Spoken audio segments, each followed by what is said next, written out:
Hey everybody, welcome to Red Ranch. Today we got a nice bar build for a local brewery that just is opening up here soon, and they're having me redo all their bars. This is just one of 3 bars that they have, and surprisingly this is the shortest bar that they have at 14 feet. They also got a 50-foot long one and another 24-foot long bar. Today we're going to be dropping this off, but I'm going to show you how I built it first. So I started it out by mapping out with some plywood um, the exact dimensions of the bar. The plywood is going to be like an underlayment. The pieces are going to kind of go on top. I cut out on the sawmill some inch and a quarter pieces. That way I can get to the full 2 inches thick that the clients wanted. This helped tremendously with the cost of what the bar would be if it was full thickness of the material, and helped with their cost, helped with my cost, so I could save a couple logs, didn't have to use so much. So it really helped for 2 reasons. For one, I could map out exactly the size that it needed to be, and anything that was overhanging off the side I could just trim off flush with my track saw. And 2, like I said, it helps with the cost. Now here I am pocket holing this piece right here. This is going to be the L section part of the bar. It kind of pokes out a little bit. It wasn't really a real way other than just to do this and put some glue in it, attach it like that. Now this bar is made out of a material called monkey pod. Now for those of you who don't know, monkey pod is very soft, super soft wood. It tends to grow really squirrely when it's a tree, full tree. It smells like pepper spray. I mean, when you're working with stuff, you'll see me wearing a mask anytime there's any dust involved, because it really burns. Once you breathe in a little bit of it, it'll choke you up. It'll, irritate your skin, make you cause a little bit of hives or something. So it's super important that I was wearing a mask this entire time.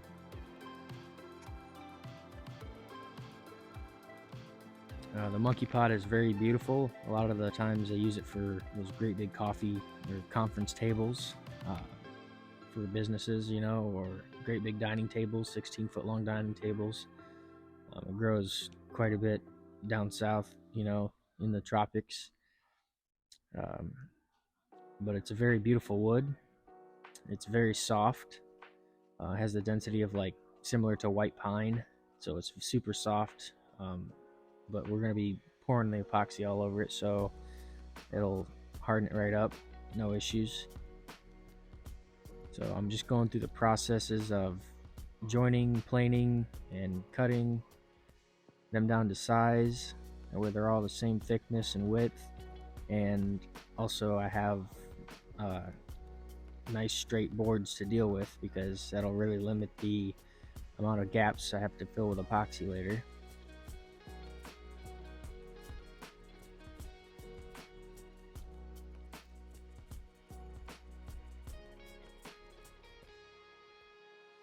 This stuff is a very fibrous wood. I've never seen anything like it. Cedar has nothing on this stuff. Even cutting it on a nice sharp table saw, even on the sawmill, it tears out like crazy. Not so much with a router, but just with blades. I'm not sure. It's just a weird characteristic of this stuff.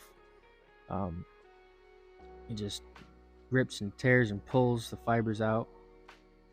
This stuff grows really fast, so maybe it has something to do with the way that the grain is interlocked.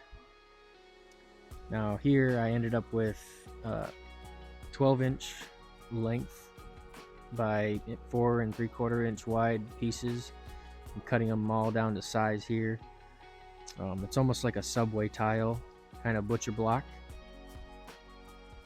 I really, you could do thinner strips, longer strips, different things like that, but I really wanted to kind of showcase the grain mostly. So that's why I kind of went with some shorter and wider pieces to really present that grain and the different aspects of light in the bar. As you're walking around it, it's got that 3D effect almost to it, where it shimmers at you. And here's what I ended up with out of all the pieces. I ended up cutting just the right amount because I only had one board left, one stick of it left. So that was really luck there. Attaching these to the actual plywood, I would glue and screw underneath. Each piece got 2 screws in it, one in the front, one in the back. Really snug it down and kind of seal off any areas that epoxy wouldn't be able to get to. Glue just kind of takes up that space.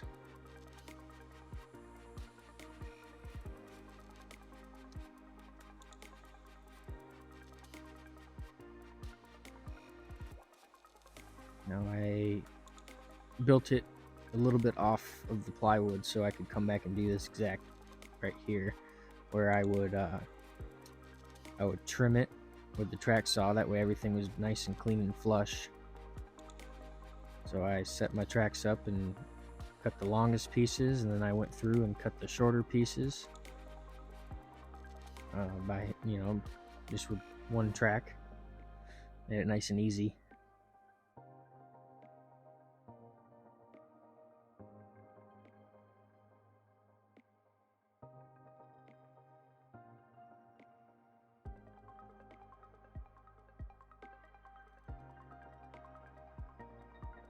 After I got the bulk of it all cut, I just had to come through with my pull saw and trim off the rest by hand and get a nice sharp corner. Now I do this kind of pressed live edge deal where I took some cutoffs from the sawmill off the tops and the bottom of the log, and I cut them 2 inches thick, and I'm basically just going to glue and lag bolt them onto the side of the bar, because the client wanted a live edge, but they also, to get a slab that wide and that long would probably be twice the cost of the whole build. So we wanted best of both worlds, so we're gonna give it to them. So I got some live edge pieces, pulled the bark off. To hide the lag bolts at the side, I burned them a little bit to give them that kind of browning effect. And after I burned them, I would drill my holes and glue them and attach them on, and just came back through and sanded the burn marks off to where there was just kind of patches, just like this. So then you can really kind of blend it in after the fact.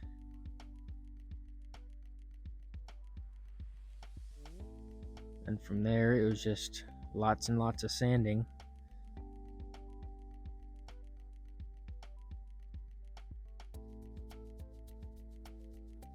Started out with 40 grit to remove the bulk of the material, the bulk of the glue and the highs and lows, and then I come back with some 80 grit, and then I attach another pad of 80 grit onto my orbital, and I go around it with that, nice and slow, consistent pressure throughout the whole thing. And then from 80 grit, same thing on the orbitals, I would go up to 180 and just take my time, nice and slow. Make sure to get all the sand marks, swirls out of there from the previous sander I was using, and that really ensures that the epoxy, when it soaks into the wood, you won't be able to see the sand marks. So it's a crucial step that I've learned along the way, that you really got to use the orbital and not rely on just a spinny sander. So we are branding it right on the corner and cleaning all the cracks out, cleaning the top off, getting it ready, prepped for the first layer of epoxy. Just very tedious getting all the dirt and debris out of each crack and crevice. But a little time, you can get most of the bulk of it out. I didn't record the first pour, so here's the second layer after a couple hours. All the cracks were filling with all the epoxy, so I just had to come back through and put another layer on there. And the bar actually ended up with around 3 or 4 layers of epoxy, because with all the cracks and everything, it was a very difficult job to keep filling them up after hours and hours of waiting for it to tack up to apply the next coat. The live edge looks really nice as it's finished. I wasn't sure about it at first, but after I attached it and got it all sanded and finished, it really camouflages those lag bolts with that burning effect and gives the live edge effect too. So really turned out nice.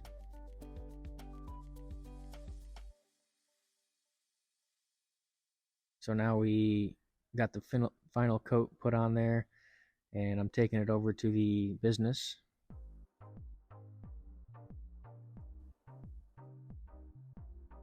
And we are installing it now.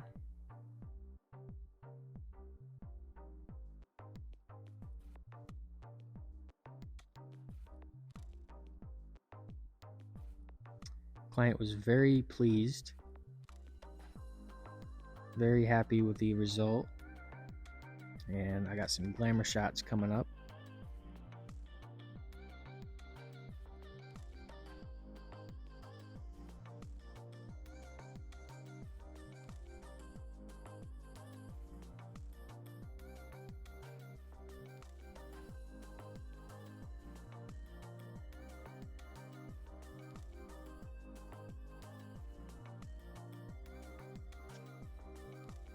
Now I will attach the pictures of the other bar that I have done,